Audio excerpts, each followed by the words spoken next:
ये बंद कर दे यार, क्योंकि मुझे लुगाई पर बोलना है। हाँ, इसे नीचे उतार दे तू बस। हाँ, कैमरा उतार दे बस, और कुछ नहीं। बंद कर दो कैमरा।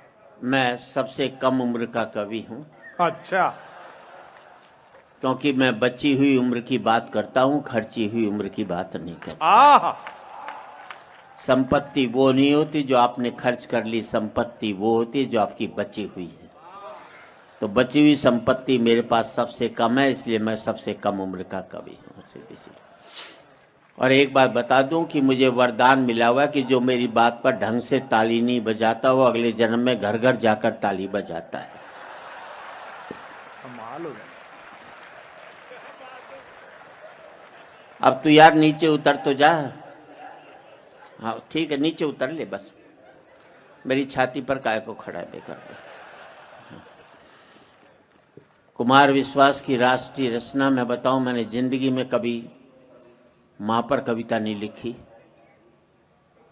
भारत माँ पर कविता नहीं लिखी, धरती माँ पर कविता लिखी नहीं लिखी, जब भी लिखी बेटे की माँ पर लिखी। आह, क्या त्याग है आपका चाचा जी, गजब हो गया। इसलिए त्याग नहीं है, नेताओं पर कविता लिखती रहो कोई अच्छी बात थोड़ी है, ना कोई हिम्मत की बात है ना कोई मर्दानगी की बात है। मर्द का बच्चा तो वो है जो लुगाई के खिलाफ लिख करते। क्या बात। आप लिखते रहो सोनिया जी पर, मोदी जी पर, क्या फर्क पड़ता है, जिंदगी भर आपको उनसे मिलना ही नहीं। जो 24 घंटे छाती पर बैठी रहे उस पर लिखो तो यार ये मर्दानगी की बात है। तो आप देश के सबसे बहादुर कवि से कविता सुन रहे हैं, आपका सब गजब कर दिया जी। अभी भी मैं देख रहा हूं जो पति अपनी पत्नी के साथ बैठे, दहशत में बैठे, ढंग से हंस नहीं पा रहे, हंसने से पहले लुगाई की तरफ देखते, वो हंसती है तो हंस। हद होगी यार दहशत की, जब मैं खड़ा हूं यहां पर तो किस बात की चिंता। देखो ही मत लुगाई की तरफ, हंसते रहो, क्या बिगाड़ लेगी तुम्हारा। मैं तुम्हें बचा लूंगा और मेरे जाने के बाद भगवान भी तुम्हें नहीं बचा सकता। ये इनका दुख प्रकट हुआ है बेचारों का। मैं तो थोड़ी टिप्स ही देखना चाहता हूं। देखो पतियों, जब भी घर में घुसो मुंह लटका करके घुसो, उदास होकर के घुसो, लुगाई समझ जाएगी कंट्रोल में है। हंसकर घुसोगे 50 सवाल करेगी किसके साथ बैठा था। घर में ही सूजा पड़ा रहता है, बाहर कैसे हंसकर आया बता तो सही। सूजा, उसे लगता है मेरे जीते जी इसकी हंसने की हिम्मत कैसे होगी जो ये हंसने सीधी। और एक बात बता दूं, किसी के साथ भीड़ हो ये मत देख लेना बहुत अच्छा आदमी होगा, बात अच्छी लगे तो आपकी तालियां चाहूंगा। बाबा रामदेव से एक ही सवाल पूछा कि बाबा अगर योग से ही रोग दूर होते हैं तो तू दवाई क्यों बना रहा है।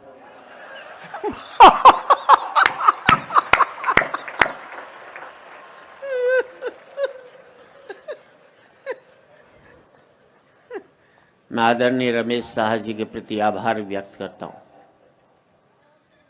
मुझे हिंदुस्तान में बहुत कम लोग लगे जिन्होंने अपने बलबूते पर इतना बड़ा साम्राज्य धर्म का यहां पर खड़ा किया है। मैं सीधी सी बात कहूंगा,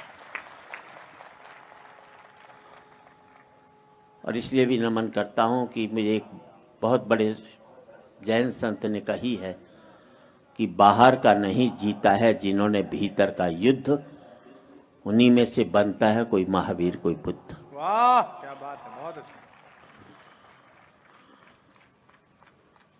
आपको याद दिला दूं साहब, कई साल पहले सूरत में कुछ चूहों ने आतंक फैलाया था। इतना आतंक फैलाया कि आदमी तक जाने बंद हो गया, बाहर इंपोर्ट करना बंद हो गया, एक्सपोर्ट बंद हो गया, अमेरिका तक डर गया हमसे। चूहों ने प्लेग फैलाया था, 40-45 लोग मर गए। ताकतवर अमेरिका चूहों से डर गया। अभी हमें भी नहीं डरना चाहिए, किसी भी देश को धमकी हो देनी हो तो ये कह दो इतने 1000 करोड़ डॉलर भिजवा दे वरना चूहे भिजवा रहे।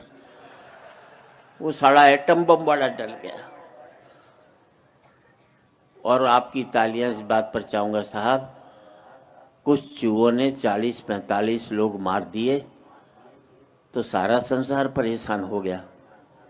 आदमी लाखों जानवरों को रोज मार करके खाता है, कभी भी नहीं सोचता उन्हें भी कोई तकलीफ होगी, उनकी भी कोई न कोई आता है। बहुत अच्छे, वाह। विश्व शांति लानी है तो बस एक ही बात करो, पूरा विश्व शाकाहारी हो जाए तो कभी भी विश्व युद्ध नहीं हो सकता, ना कोई युद्ध हो सकता। जब हम जानवर को नहीं मार सकते तो आदमी को कैसे मार पाएंगे? बहुत अच्छे राज, बहुत अच्छे, वाह।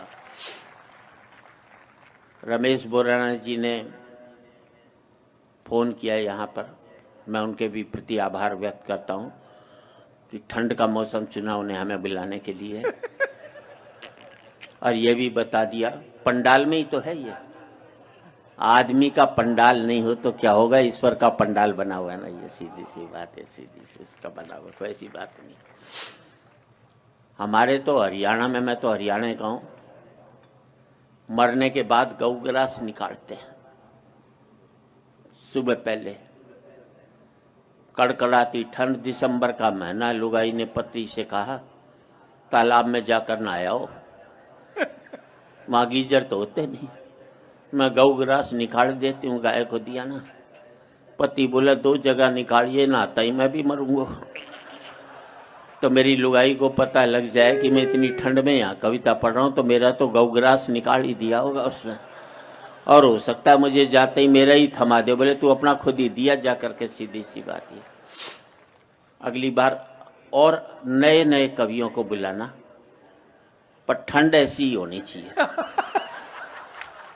क्योंकि उससे ही हमारी आत्मा को शांति मिलेगी कि हम तो फंसे ही हैं, अगले भी फंसे, कोई ऐसी बात नहीं। अच्छा, देखिए कहा गया पुरुषों पर, महिलाओं ने भी पुरुषों पर कम अत्याचार नहीं किए। द्रौपदी जी ने महाभारत करवाई, मरे हम, हमारा कोई लेना देना नहीं, बस अगली ने बाल खोल लिए, बोले जब बांधूंगी जब लड़ोगे, उसके चक्कर में हम लड़ मरे, लाखों की तादाद में मर गए, बस अगली ने बांध दिया, बाद में सॉरी तक नहीं बोला, मैं सॉरी तक नहीं बोला। सही बात है। जितने युद्ध देख लो महिलाओं ने करा है, मरे हम। मुझे एक युद्ध बता दो जो आदमियों की वजह से हुआ हो और एक भी लुगाई ने लड़ने की सोची तक हो, ये तो हमें ही पटापट मरवाती रही, इनका कभी कुछ नहीं। अच्छा कुमार, यहाँ इतनी देख ले, रमेश शाह साहब बैठे होंगे जी, इतनी महिलाएं बैठी, एक की साड़ी, एक का सूट दूसरे से नहीं मिलेगा, हजारों में, और हम पति साला तीसरा डिजाइन नहीं हमारे पास है। और तालियां तो इस बात पर चाहिए, ये तो तब जब कमाई मारी अगर ये लुगाइयां कमारी होती तो हम पति लोग तो कच्चे बनियान में ही घूम रहे होते पूरे दिन। बहुत अच्छे। पर एक बात तो है, एक लड़की पिता के घर से पति के साथ जाती है, दूसरे दिन सासू से घर की चाबी सौंप देती है, ले बेटी घर संभाल ले। 2 साल बाद पिता के घर से ये कहकर लौटती है कि मैं अपने घर जा रही हूं। ये तब्दीली सिर्फ महिला ही कर सकती है और कोई नहीं कर सकता। आदमी 30.5 साल भी घर जवाई रहेगा तो भी उस घर को अपना घर नहीं समझता, और दूसरे दिन उस घर को अपना घर समझने लगता। हाँ, ताली बजाओ तो मन, ये थोड़ी महिलाओं के समर्थन की एक बात भी नहीं कर सकता क्या? मैं तो टिप्स, देखो जी मैं हरियाणा का हूं और मुझे घमंड अपने स्टेट पर, अच्छा, जैसे इसको उत्तर प्रदेश पर है। हालांकि उत्तर प्रदेश इस पर घमंड नहीं करता। ये था शानदार वाला। हाँ, क्योंकि इसकी मजबूरी में ये करता है, वो मजबूती से इसका नहीं करते। पता ही नहीं लगता कब जिसके साथ है उसकी ऐसी तैसी फेर दी है, इसका कोई भरोसा नहीं है, सीधी सी बात है। एक रस में दूसरा रस डालेगा, दूसरे में तीसरा रस डाल देगा, पता ही नहीं कौन से रस की कविता पढ़ गया। ये तलवारबाजी करते करते भी गुलगुली कर देता है। ऐसा वीर है आदमी है ये, कुछ कह नहीं सकते इसको। तो मैं हरियाणा के साथ, और हरियाणा एकमात्र ऐसी स्टेट है हाँ जी। जहाँ 100% बाप की बातें बेटे मानते हैं। अच्छा। राजस्थान में भी 70% लोग बेटे बाप की बात मानते हैं, लेकिन हरियाणा में 100% बेटे बाप की बात 100% मानते हैं। हरियाणा में बाप ने बेटे से कह दिया कल तेरा रिजल्ट आ रहा है, फेल हो जाए तो मुझे अपना बाप मत कहियो। छोरा बोला ठीक। अगले दिन बेटा आया, बाप ने पूछा क्या रिजल्ट रहा, बोले छोड़ना राम प्रसाद के करेगा, पूछ कर। अच्छा है। इसे कहते हैं बाप की बात मानना। और हमें अपने बेटों पर 100% कॉन्फिडेंस होता है। अब राजस्थान वालों को 60-70 होगा, हमें 100 होता है। वो हरियाणा में एक बाप अपने बेटे को कूट रहा था, और स्टेट में बच्चे पीटे जाते, हमारे यहाँ कूटे जाते। किसी ने बाप से पूछ लिया बेटे को क्यों कूट रहा है, बोले यार क्या करूं, कल इसका रिजल्ट आने वाला है, आज मुझे बाहर जाना है। बहुत अच्छे, वाह वाह वाह वाह। ये है कॉन्फिडेंस। मालूम है 100% फेल होगा तो साले को आज ही कूट काट करके चलो इसका। अच्छा, मैं दिल्ली के Shri Ram college of commerce में पढ़ा, बेस्ट कॉलेज कॉमर्स का। सेकेंड ईयर में मैं फेल हो गया। मैंने अपने बाप को 6 महीने तक पता नहीं लगने दिया कि मैं फेल हो गया। इसे कहते हैं मैनेजमेंट। ये एमबीए वाले क्या खा करके करेंगे जो मैंने किया था। और 6 महीने बाद मेरे दोस्त ने बापू से शिकायत की कि सुरेंद्र शर्मा फेल हो गया। बापू ने कहा फेल हो गया तो क्या हो गया, इम्तिहान कोई कुंभ का मेला जो 12 साल में आवेगा, अगले साल दे लेगा, कि आफत आ रही है। हम बच्चों को इतना तनाव देते हैं कि आज 5वीं 6वीं क्लास के बच्चे आत्महत्या करने लग गए। हमने उनका बचपन मार करके रख दिया। इससे बड़ा अपराध कभी भी हम जिनके में नहीं। अच्छा, मैंने अपने बेटे से कह दिया था देख तू 50% से ज्यादा नंबर मत लियो। अच्छा। क्योंकि मेरे 51 आए थे, ज्यादा लिया था जिंदगी भर चिढ़ाता रहता अगला। 45% लिया, 45%। 95 लिया था अमेरिका भाग लेता। 45% लिया, साला मुझे छोड़ करके गाजियाबाद नहीं सकता, जिंदगी भर मेरे साथ ही रहेगा साहब। और तालियां इस बात पर चाहिए साहब, मेरा सुख ये नहीं है कि मेरा बेटा अमेरिका में 5 लाख रुपया महीना कमा रहा है। मेरा सुख ये है कि मेरा बेटा 50,000 रुपया महीना कमा रहा है, लेकिन शाम का खाना मेरे साथ बैठ करके खा रहा है। बहुत अच्छे, बहुत अच्छे। क्या बात है चाचा जी। जिंदगी में पैसा एक सुख था, हमने उसे एक मात्र सुख बनाकर अपनी जिंदगी में कितने कांटे बोए हैं शायद हमको मालूम भी नहीं होगा साहब। अभी हरियाणा में कुछ साल पहले एक बच्चा गिर गया था प्रिंस गड्ढे में, आपने देखा होगा। उसके बाद आगरा में एक छोरी गिर गई गड्ढे में, मैंने दोनों का रिश्ता करो कुंडली मिल गई। वो 60 घंटे तक गड्ढे में पड़ा रहा। मेरे देश का सारा इलेक्ट्रॉनिक मीडिया 60 घंटे तक गड्ढे में पड़ा रहा। और देश किन मामलों में 60 साल से गड्ढे में पड़ा है, किसी को झांकने की फुर्सत तक नहीं। क्या बात है, क्या बात है, वाह। उस दिन हरियाणा में उस गांव में कई बाप ने अपने बच्चे कूटे। साड़ो तुम क्यों देखकर चल रहे थे? अगर आज तुम गड्ढे में गिर जाते तो हम कितना ऊपर उठ जाते। हमें ऊपर उठने के लिए भी गड्ढों की जरूरत पड़ती है साहब। क्या बात है, सीधी कुमार, दिक्कत यह कि इस मुल्क में नेताओं ने बड़े प्रोजेक्ट नहीं दिए। क्या बात। गांधी जी ने बड़ा प्रोजेक्ट दिया था, मुल्क आजाद करना है। 35 करोड़ आदमी उनके साथ चल दिया। मैं कहना चाहता हूं नेताओं, बड़ा प्रोजेक्ट दो।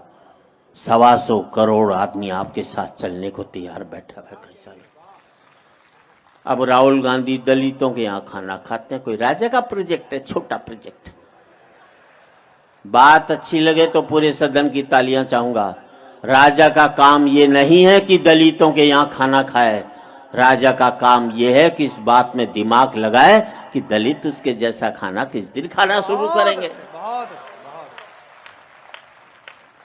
अब भाजपा कहती है हम देश में मंदिर बनाएंगे, कोई राजा का प्रोजेक्ट है, छोटा प्रोजेक्ट है।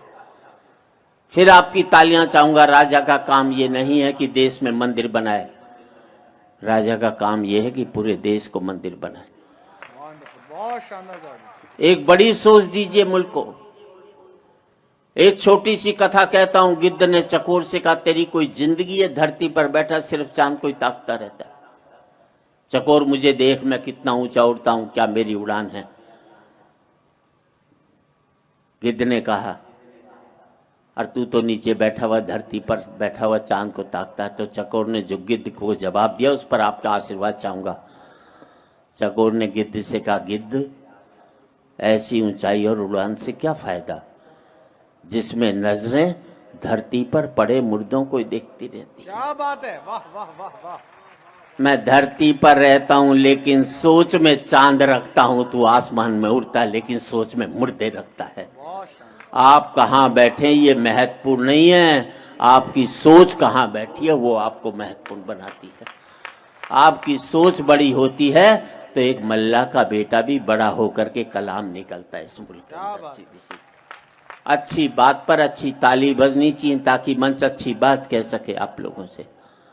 हमारा एक ही अपराध रहा कि हमने पार्टियों को वोट देना शुरू कर दिया।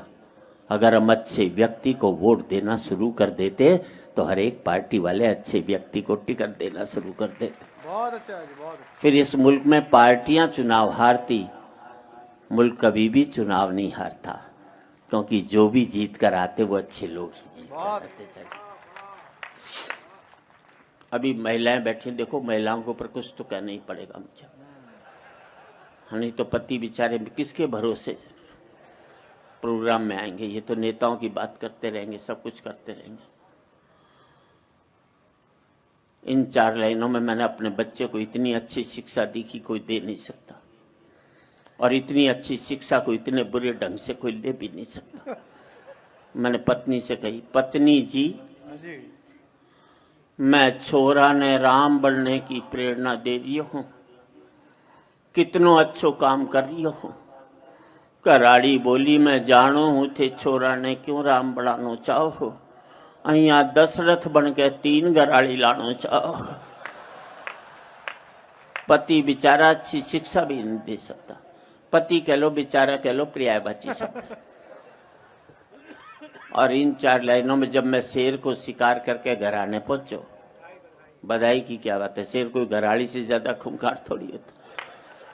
तो मैंने पत्नी से कही देख शेर की खाल लायो हूं, पण आज तो गजब ही हो जातो।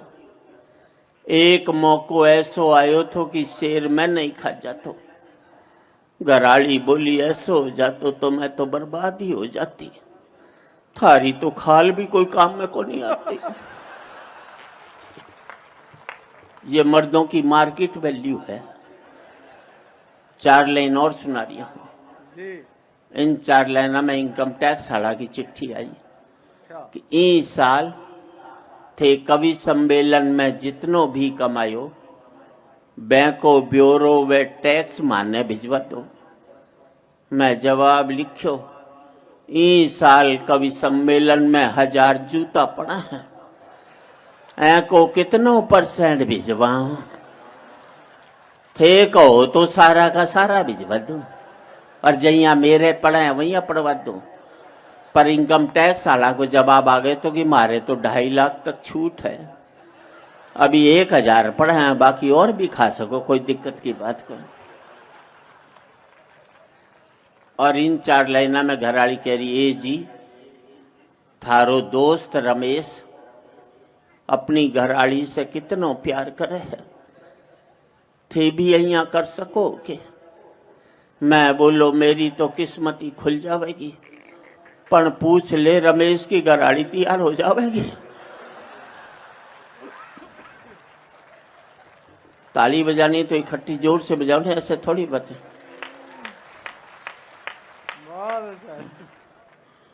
और मैं आपको थोड़ी बहुत जानकारी दे दूं। देखो एक तो कभी ये एक्सरसाइज मत कर लेना, उम्र कम हो जाएगी। अच्छा, ये सब उल्लू बनाते हैं, कोई एक्सरसाइज नहीं, कुछ नहीं, बर्बाद कर देंगे आपको। ये हटा यार इधर से, क्या है डंडा से उधर कर दे यार। हाँ हाँ, चलिए माथे पर मारने आ रहा हूं।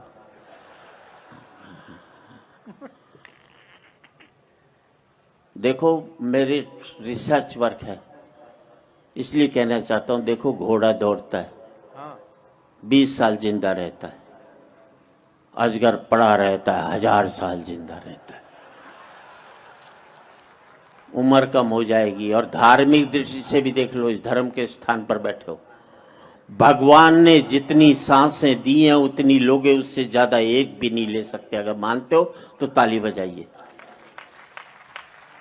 अब मेरी बात पर फिर बजाना, भगवान ने जितनी सांसें दी हैं उससे ज्यादा नहीं ले सकते। जब आप दौड़ोगे तो जल्दी जल्दी सांस लोगे, जल्दी जल्दी छोड़ोगे। घर में चुपचाप पड़े रहोगे, धीरे धीरे सांस लोगे, धीरे धीरे छोड़ोगे, ज्यादा उम्र तक।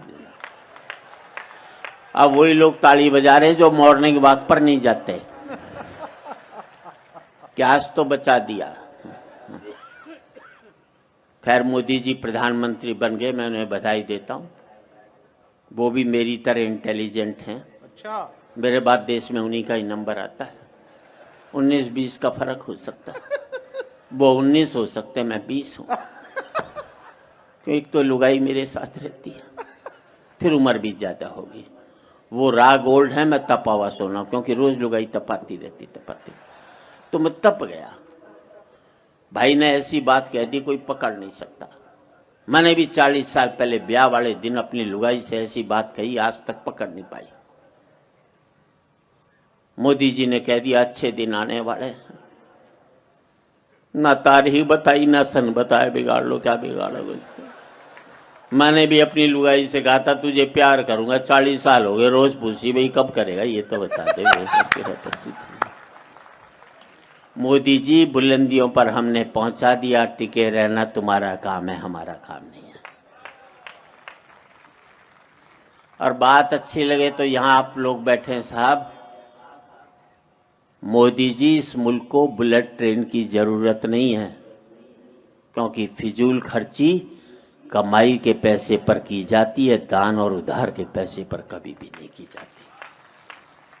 इस बुलेट ट्रेन की जरूरत नहीं, जरूरत इस बात की एक आदमी टिकट लेकर रेल में दिल्ली से बंबई खड़ा होकर यात्रा करता है, यार उसे बैठने की सीट आप किस दिन दिलवाएंगे, बस हमें इस बात का जवाब दीजिए। मैं किसी की आलोचना नहीं करता हूं, आलोचना करता हूं, विरोध नहीं करता। सोच बदलनी चाहिए, क्योंकि इस देश में सत्ता बदलती है, व्यवस्था नहीं बदलती। चेहरे बदलते हैं, चरित्र नहीं बदलता। मुखौटे बदलते हैं, मन नहीं बदलता। हम राजा का चेहरा बदलते हैं, वो अपना कैरेक्टर कभी भी नहीं बदलता साहब। बात अच्छी लगे तो आपकी तालियां चाहूंगा। कोई फर्क नहीं पड़ता इस देश में राजा रावण हो या राम, जनता तो बिचारी सीता है। रावण राजा हुआ तो वनवास से चोरी चली जाएगी, और राम राजा हुआ तो अग्नि परीक्षा के बाद फिर वनवास में भेज दी जाएगी। बहुत अच्छा। और कोई फर्क नहीं पड़ता इस देश में राजा कौरव हो या पांडव, जनता तो बिचारी द्रौपदी है। कौरव राजा हुए तो चीरहरण के काम आएगी, और पांडव राजा हुए तो जुए में हार दी जाएगी। और आखिर में यही कह सकता हूं, कोई फर्क नहीं पड़ता इस देश में राजा हिंदू हो या मुसलमान, जनता तो बेचारी लाश है। हिंदू राजा हुआ तो जला दी जाएगी, और मुसलमान राजा हुआ तो दफना दी जाएगी। वाह क्या बात। अभी यह महिला बैठी साहब, वाकई में देखिए महिलाएं बहुत कठोर होती है, हाय हाय हाय। पुरुष बहुत ही कोमल होता है। आवाज से पता लगता है बेचारे का। आपको विश्वास नहीं हो, मान लिया आप सिरोही से जयपुर वाली ट्रेन में जा रहे हो, बगल में कोई महिला बैठी हो, आपको नींद आ जाए, आपका सर महिला के कंधे पे टिक जाए, एक झटके में तुम्हें उठा देगी, इतनी कठोर होती। बहुत अच्छे। ये भी नहीं सोचती किसी बेचारे को नींद भी आ सकती है, दूसरे पैसेंजर से आपको पिटवा भी सकती है। अपनी पर आ जाए तो ये महिलाएं तुम्हें जेल भिजवा दे, ये इतनी कठोर होती है। अब इसी सीन को उल्टा कर लो, कर लिया, महिला को नींद आ जाए, उसका सर तुम्हारे कंधे पे टिक जाए। तुम्हें अजमेर जाना होगा, जयपुर चले जाओगे, लेकिन डिस्टर्ब नहीं करोगे। ये होता है पुरुष, बहुत ही कोमल हृदय का होता है। अच्छा, यहां पर तो व्यापारी बैठे साहब। इस देश का व्यापारी सबसे इंटेलिजेंट होता है। बुराना जी साहब, मैं दिल्ली में रहता हूँ। दिल्ली के पास गाजियाबाद में एक ने टीन के छप्पर में चाय की दुकान खोली। ऊपर बोर्ड लगाया होटल ओबराय, नीचे लिख दिया हमारी दिल्ली में कोई भी ब्रांच नहीं है। बिगाड़ ले ओबराय, क्या बिगाड़ है। एक लाइन में कई हजार करोड़ के होटल की ऐसी तची फेर करके रख दी। नीचे एक लाइन और लिख दी, नक्कालों से सावधान। अच्छा, दिल्ली में कुतुब रोड पर एक बोर्ड लगा, अमिताभ बच्चन 10 रुपए, जया भादड़ी 5 रुपए। अब ये गन्ने के जूस की दुकान है। बड़ा गिलास और छोटा गिलास लिखने की जगह दोनों कलाकार सल्टा दिए उसने। मुझे दिल्ली में एक आदमी मिला, मैंने क्या करता है, बोले टिम्बर मर्चेंट। अरे मैंने टिम्बर मर्चेंट कहाँ, बोले कनाट प्लेस में। अरे मैंने कनाट प्लेस में कहाँ टिम्बर का काम, बोले ओडियन सिनेमा के सामने। मैंने यार ओडियन सिनेमा के सामने तो कोई टिम्बर की दुकान नहीं, बोले वहीं बाहर खड़ा दांतुन बेचता हूँ। है तो टिम्बर ही साहब। और जिंदगी में 2 पंक्ति आपकी जिंदगी बदल दे तो आपकी तालियां चाहूंगा। जिस काम को आप करते हो, जिस काम से आपका घर चलता है, जिस काम से आपका पेट पलता है, जब तक आप उस काम को इज्जत देते रहोगे तब तक मुनाफा होता रहेगा। क्या बात है, वाह वाह। जिस दिन आप अपने काम पर बैठकर कहने लग जाओगे आजकल इस काम में कुछ नहीं रखा, उसी दिन से उसमें घाटा होना शुरू होता चला जाएगा। जिस नौकरी को आप करते हो, कम तनख्वाह की भी नौकरी, और कहोगे बढ़िया नौकरी कर रहा हूं, तो कम तनख्वाह में भी जिंदगी भर आपको बरकत हो सकती है। और लाखों रुपए महीने की नौकरी को कोसते रहोगे तो कभी भी जिंदगी में बरकत नहीं होगी साहब। काम पर जब भी जाओ तो ऐसे जाओ जैसे मंदिर में जाते हो, क्योंकि मंदिर में भगवान से कुछ मांगने ही तो जाते हो, और आपका काम आपको वो सब देता है जो आप भगवान से मांगने के लिए। क्या बात है, वाह वाह वाह वाह। अच्छा, मेरे प्रोग्राम में 90% पति अपनी पत्नी को लेकर आता है। इसलिए नहीं लाता कि उसे प्यार करता है, इसलिए लाता खुद तो अपनी लुगाई को कुछ कह नहीं पाता, मुझसे कहलवाना चाहता। भाई मर्द के बच्चों तो खुद बोलो अपनी लुगाई को, वहां सबकी टह बोल जाएगी। कई बार तो मुझे ऐसे लगता है जैसे इस देश के पतियों ने मुझे सुपारी दी हुई हो कि हम तो कुछ नहीं कहेंगे, तू कह दियो हमारी तरफ से। या देखा जाए तो इस देश के पतियों का मैं अम्बेडकर, ये बेचारा शोषित समाज जो आज तक ऊपर नहीं उठ सका, इसको मेरे ही जैसे संतों की आवश्यकता है। औरतों को तो राजा राम मोहन राय मिल गए थे, पतियों को तो हजारों साल की तपस्या के बाद एक संत इस धरती पर। क्या बात है संत जी, जवाब। एक बार अपने संतों के लिए भी ताली बजा, मैं भी एक पतियों का संत हूँ। हाँ, क्या बज गया, कोई चिंता मत कर। इस बेचारे पतियों के चेहरे जो मैंने बुझे हुए देखे थे, आज खिले हुए देख रहा हूँ कि कोई तो इनकी बात कहने वाला मिला। अच्छा, आपने ये प्रोग्राम रख लिया, वरना धार्मिक जगह यही प्रोग्राम, वरना फिल्मी प्रोग्राम रख लो। एक जमाना था जब मैं फिल्म देखने जाता था, हमारे टाइम में एक फिल्मों में एक प्रेमी होता था, एक प्रेमिका होती थी, और एक गाना होता था, और एक पेड़ होता था। प्रेमी प्रेमिका एक एक डाल पकड़ करके पूरा गाना गाते थे। डाल ही हिलाती थी तो हिलते थे, नहीं तो यूं ही बेचारे चुपचाप खड़े होते थे। अब तो पूरे देश की धरती छोटी कर देंगे। साले प्यार की एक लाइन स्विट्जरलैंड में गाएंगे, दूसरी जापान में। भाई इतना महंगा प्यार क्यों कर रखा भाई तुम? एक जगह बैठकर सारी बात फाइनल क्यों नहीं कर लेते? पहले प्रेमी प्रेमिका का प्यार दिखाना होता था तो तोते तोती का दिखाते थे, अब तो तोते तोती का दिखाना हो तो भी प्रेमी प्रेमिका का दिखाएंगे। पक्षियों में शर्म बाकी रह गई, लेकिन लड़के लड़कियों में शर्म खत्म हो गई साहब। बहुत अच्छे, वाह वाह वाह वाह वाह। जिस हिसाब से महिलाएं फिल्मों में कपड़े पहन रही है, मुझे लगता है एक दिन फिल्मों में ड्रेस डिजाइनिंग का अवार्ड भगवान को मिल जाएगा। इस युग में अगर द्रौपदी होती तो यही कहती है, कृष्ण मेरी रक्षा करो, ये दुष्ट दुशासन मुझे कपड़े पहनाने की कोशिश कर रहा है। और तालियां इस बात पर चाहिए साहब, पहले कमाई नहीं थी तो हम नंगे रहते थे, अब हम नंगेपन की कमाई करने लग गए। बहुत अच्छा जी, वाह वाह, क्या बात है। जिस संस्कृति को सैकड़ों साल की गुलामी में बचा लिया, वो आजादी के 20 साल की सीरियल और फिल्मों ने बर्बाद कर दिया। क्या कार्यक्रम है। और मुल्क में कोई पॉलिटिकल पार्टी ये नहीं कहती जो कल्चर में जहर घुसा है इसको हम खत्म करने की कोशिश कर रहे हैं। सीधी सी बात करें। हाँ, हाँ, मोबाइल छोड़ दो। मैं एक रहने दे यार मोबाइल पर। आज रिकॉर्ड करके कल अपनी लुगाई को हंसाएगा। मेरे भरोसे ब्याह करके लाया था क्या? अरे मर्द का बच्चा अपने भरोसे अपनी लुगाई को हंसा, मेरे भरोसे काय को हंसा? अच्छा, इस मोबाइल में हम धुन डाल देते हैं और बर्बाद करती है। कभी मोबाइल में फिल्मी धुन डाल। एक आदमी अर्थी को कंधा दे रहा, मोबाइल बज उठा, उसमें धुन पड़ी हुई थी, अकेले अकेले कहाँ जा रहे, हमें साथ ले लो जहां जा रहे। पूरी मुर्दनी फ्लॉप कर दी भाई। वो एक आदमी अपनी लुगाई को विदा करा कर ले जा, मोबाइल बच उठा, उसमें धुन पड़ी हुई थी। दिल में बसा के प्यार का तूफान ले चले, हम आज अपनी मौत का सामान ले चले। सीधे सीधे बस एक घर वाली पढ़ दो जी, वो राधा कृष्ण वाली, राधा कृष्ण वाली। आप सुन लेंगे।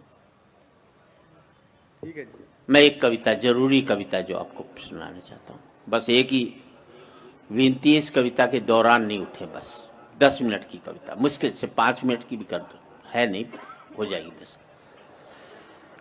आप संपन्न लोग हैं।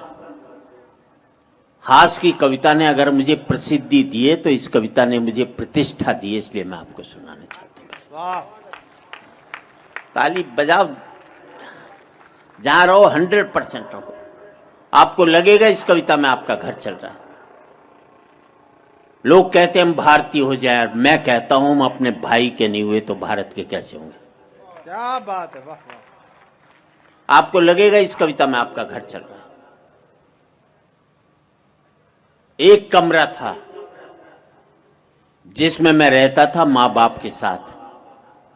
साथ में थी 2 बहनें, एक मेरा भाई। कमरा बहुत बड़ा था, हम लोग थे कम, इसलिए उस कमी को पूरा करने के लिए मेहमान बुला लेते थे।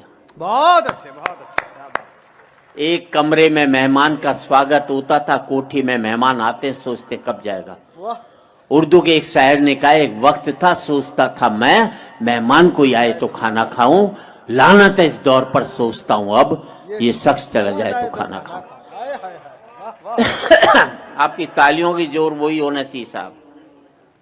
एक कमरा था जिसमें मैं रहता था माँ बाप के साथ, साथ में थी 2 बहनें, एक मेरा भाई। कमरा बहुत बड़ा था, हम लोग थे कम, इसलिए उस कमी को पूरा करने के लिए मेहमान बुला लेते थे हम। फिर विकास का फैलाव आया, पैसा आ गया, विकास उस कमरे में नहीं समा पाया। जो चादर मेरे पूरे परिवार के लिए बड़ी पड़ती थी, उस चादर से बड़े हो गए हमारे हर एक के पांव। वाह, क्या बात है। और तालियां इस युवा पीढ़ी को कहना चाहता हूँ। बुजुर्ग कहते थे, बेटे जितनी चादर होना उतने पांव पसारना। आज हर आध घंटे पे मोबाइल पर किसी बैंक वाले का फोन आता, बोले कर्जा लेगा क्या। इस जवान पीढ़ी को 2 ही पंक्ति सौंपना चाहता हूँ, अच्छा लगे तो आपकी तालियां चाहूंगा कि अपनी इच्छाओं को सीमाओं में बांधे रखिए, वरना ये शौक गुनाहों में बदल जाएंगे। क्या बात है, वाह वाह वाह वाह। पहले हम नेसेसिटी के लिए कर्जा लेते थे, आजकल लग्जरी के लिए कर्जा लेते। जो चादर मेरे पूरे परिवार के लिए बड़ी पड़ती थी, उस चादर से बड़े हो गए हमारे हर एक के पांव। लोग झूठ कहते हैं कि दीवारों में दरारें पड़ती हैं, हकीकत यही है जब दरारें पड़ती हैं तब दीवारें बनती हैं। बहुत अच्छे, वाह। क्यों टूट गए घर हमारे? 5 मिनट बैठ जाइए जो जा रहे हैं। लोग झूठ कहते हैं कि दीवारों में दरारें पड़ती हैं, हकीकत यही है जब दरारें पड़ती हैं तब दीवारें बनती हैं। पहले हम सब लोग दीवारों के बीच में रहते थे, अब हमारे बीच में दरारें आ गई। बहुत अच्छे, बहुत अच्छे। पहले हम सब लोग दीवारों के बीच में रहते थे, अब हमारे बीच में दीवारें आ गई। और ये समृद्धि पता नहीं मुझे कहां से कहां तक पहुंचा गई कि पहले मैं माँ बाप के साथ रहता था, अब माँ बाप मेरे साथ रहते हैं। आज से 25 साल पहले किसी बेटे से पूछो माँ बाप, कहता था मैं उनके साथ रहता हूं। आज किसी बेटे से पूछो माँ बाप, कहता वो मेरे साथ रहते हैं। बहुत अच्छा। हम अपना भ्रष्टाचार तो मुक्त कर लो यार, दूसरे का तो बाद में मुक्त करना साहब। पहले मैं माँ बाप के साथ रहता था, माँ बाप मेरे साथ रहते हैं और इतनी जवान पीढ़ी बैठी है। शायद मंच से इससे बेहतर बात मैं नहीं कह पाऊं। अच्छा लगे तो इस युवा पीढ़ी की तालियां चाहूंगा। इस युवा पीढ़ी से कहना चाहता हूं कि पहले मैं माँ बाप के साथ रहता था, माँ बाप मेरे साथ रहते हैं। इस युवा पीढ़ी से कहना चाहता हूं, पता नहीं कितने वक्त की रोटियां काटकर माँ बाप ने तुम्हें इतना लायक बनाया है। जिंदगी में इतने लायक मत हो जाना कि माँ बाप को अपने लायक नहीं समझो। बहुत अच्छा जी, वाह वाह वाह, बहुत बढ़िया। पहले मैं माँ बाप के साथ रहता